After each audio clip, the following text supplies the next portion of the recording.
So, hi guys. So, explain ko lang paano ko ginawa yung Stacy Bank ko, no? Kasi ngayon, mandatory na yung lahat ng kadama daw.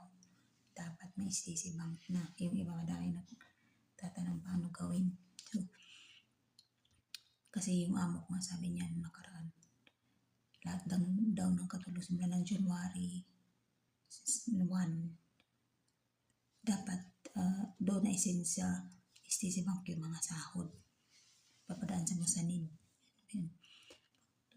Tapos, ayun, kahit hindi ka Stacy number, friendly ka or mobile ka, pwede ka naman gumawa ng Stacy Bank. Kasi yung kasama ko, nagawan ko naman siya. Ang number niya is friendly. Nagawan ko siya ng Stacy Bank.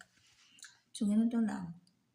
Dapat yung ikama mo, number mo din yan sa Stacy Bank mo. Yan ang number mo. Naka-under yan sa number mo, yung ikama mo.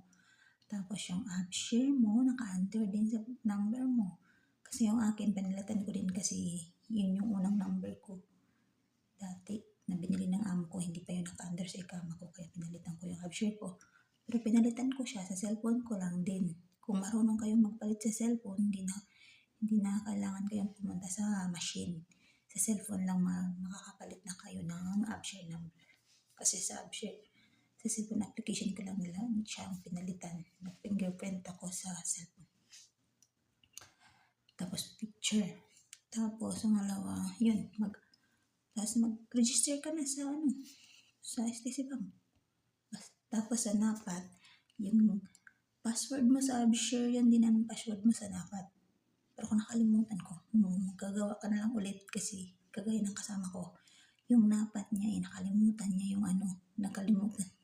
Hindi nag-o-okay, kaya ang ginawa ko, nilag-out ko na lang, and then pinalitan ko ulit.